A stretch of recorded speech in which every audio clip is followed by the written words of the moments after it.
What's going on, y'all? Welcome to another episode of ENA We Got Time. As always, I'm your host, Alex, here with the first week of the playoff predictions. We're going to do wild card weekend here and do a little bit different. But first off, shout out to Nick Robb. He was the winner of the first annual ENA We Got Time Fantasy League. He was the winner of the money, and we will be shipping that hoodie off to you very shortly. So we're gonna do one again next year. I want to appreciate everybody that participated. I got all y'all feedback. We're gonna fix the little kinks that we had this year, but thank y'all for supporting. As you know, we're gonna continue to do the giveaway as we've been doing. We're gonna up it a little bit. We're gonna up it to 30 instead of 25. So that's all we got. Comment your picks below. Sub, comment normal stuff. Let's get it cracking. First off, we got Seattle at 49ers. This is going to be the third time these two teams have played. A lot of people are saying third time's a charm. A lot of people are saying the 49ers, they're just rolling right now. I believe they're on a 10-game winning streak. Brock Purdy has won 6 in a row, I believe, 5 or 6 in a row. He's been playing some really good football. So let me just give y'all quick rundown, injury report, stats, stuff like that. Give y'all a little info before y'all go out there and bet y'all money or, talk a little crazy. Travis Homer for Seattle, IR. Ryan Neal, the safety for Seattle, out. As far as the 49ers go, the defensive tackle, Givens, knee is doubtful.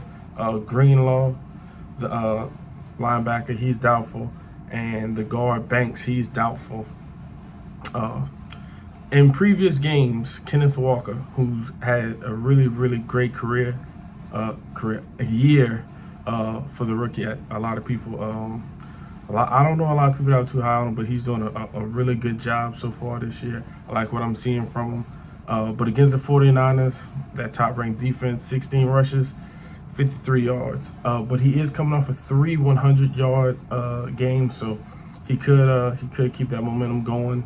C-Mac, he's only played one game, but he got 26 carries for over 100 yards and a touchdown, so he's going to be looking pretty good. Also, you have Elijah Mitchell, who's coming back.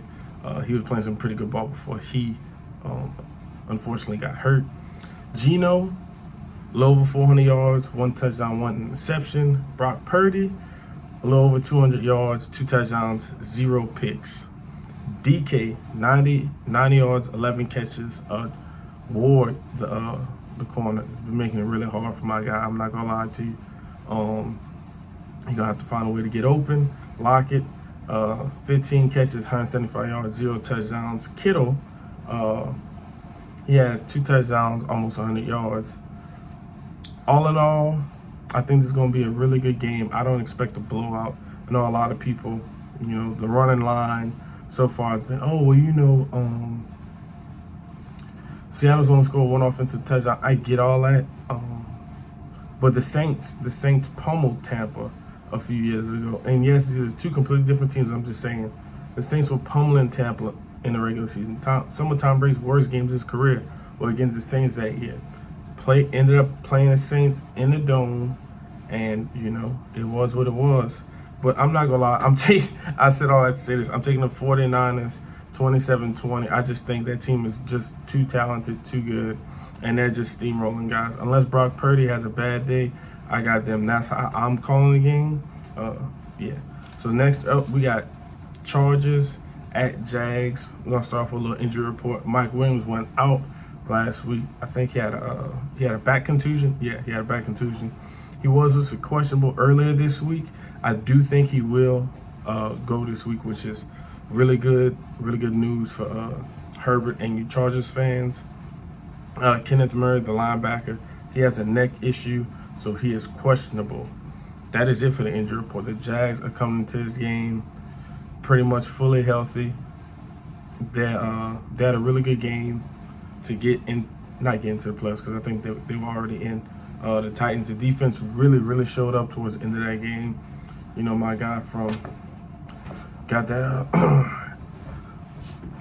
not interception, but he scored that defensive touchdown, pretty much sealed the game up. But Trevor Lawrence, in the game they played They beat them 38-10. Trevor Lawrence,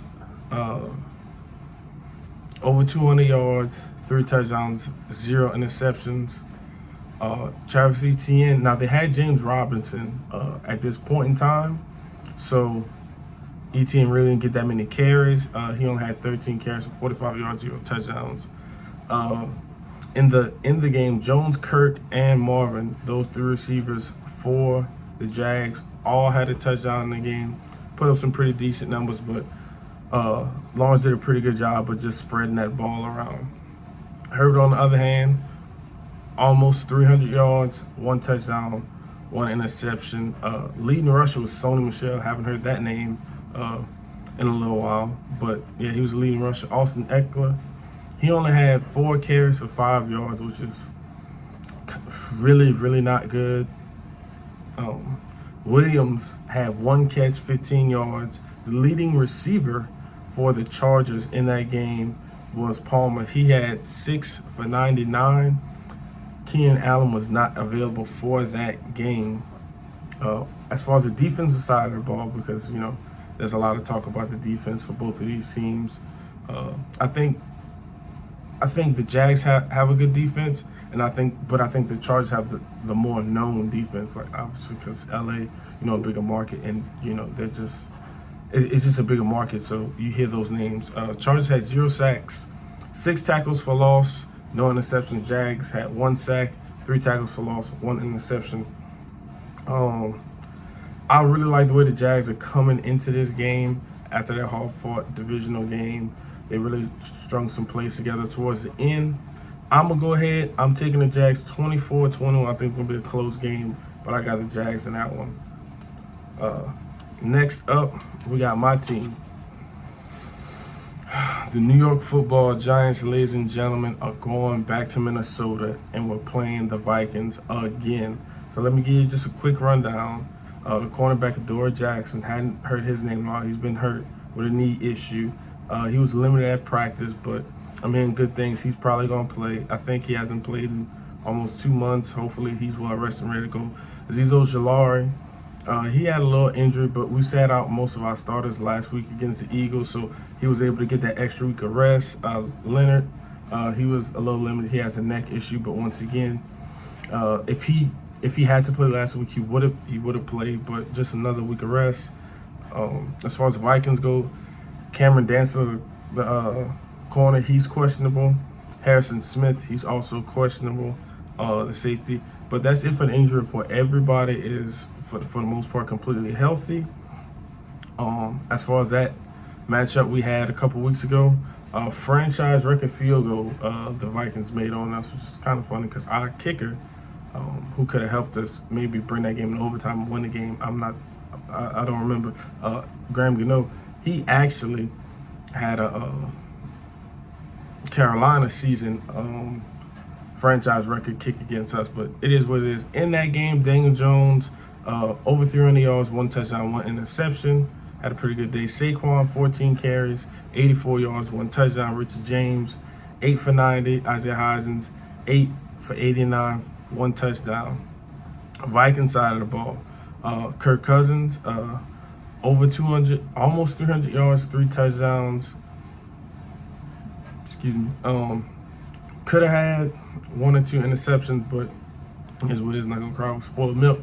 Cook had a relatively he had an okay game. 14 carries, 64 yards, nothing eye-popping, but they stayed somewhat committed to the run, I guess. Justin Jefferson had a pretty quiet beginning of the game. Towards the end of the game, in crunch time, they really got him the ball. 12 catches, 133 yards, 1 touchdown. TJ Hockenson had himself a day.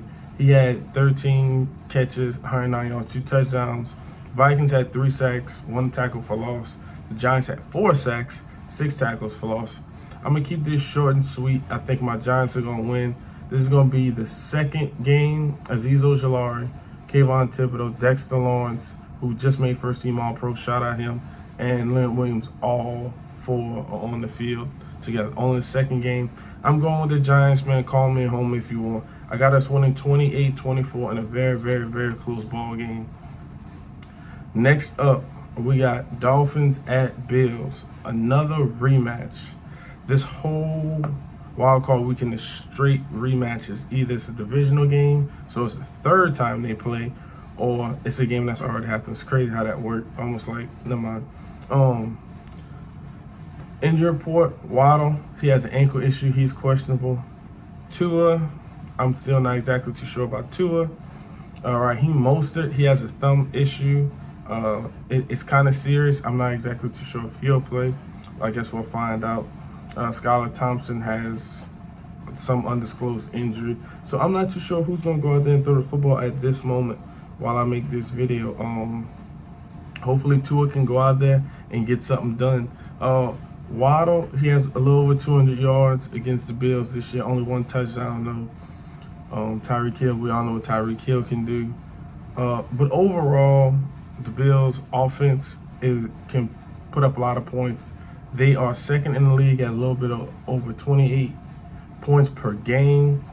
The problem is, for the Dolphins, they have the 10th ranked defense, which, it's not that bad. It's really not that bad. But I don't know if they'll be able to hold them. The Bills' defense ranks second in points allowed with a little over 17. The Dolphins' defense is ranked 24th, allowing 23 points per game. All in all, I think this will be a good game, divisional game, but it really all depends on who's going to be the quarterback for the Dolphins. And at this moment in time, I really can't tell you. So for that reason, I'm going Bills 27-17. Just too much that's unclear about the Dolphins quarterback, whether it's Tua, Teddy, or Thompson. So that's how I'm calling that game. 27-17. Next, we got Baltimore at Bengals. Baltimore, Tyler Huntley's out, I believe. Lamar, we still don't know. Anthony Brown was the starting quarterback when they played this last week. Marcus Peters, he's also questionable. Brandon Stephens, the corner, he's questionable. Gus Edwards, he has a head injury. Don't know if he's going to go out there and play. The running back, he's questionable. And Alex Kappa, the guard, he has an ankle issue. Bengals really don't have anybody on the injury report. We can go ahead and get into a little bit of these stats that we got up here. Chase is 15 for 136, one touchdown. T. Higgins, Tyler Boyd, 8 for 83. No, I'm just playing. T. Higgins, he only has one catch against Venetia. I think he missed the game, and I think he got hurt in another, if I'm not mistaken. Mixon, 25 carries, over 100 yards, one touchdown. And as far as the Ravens, Andrews, he has 8 for 89 and one touchdown. Once again, I don't believe he played in both games.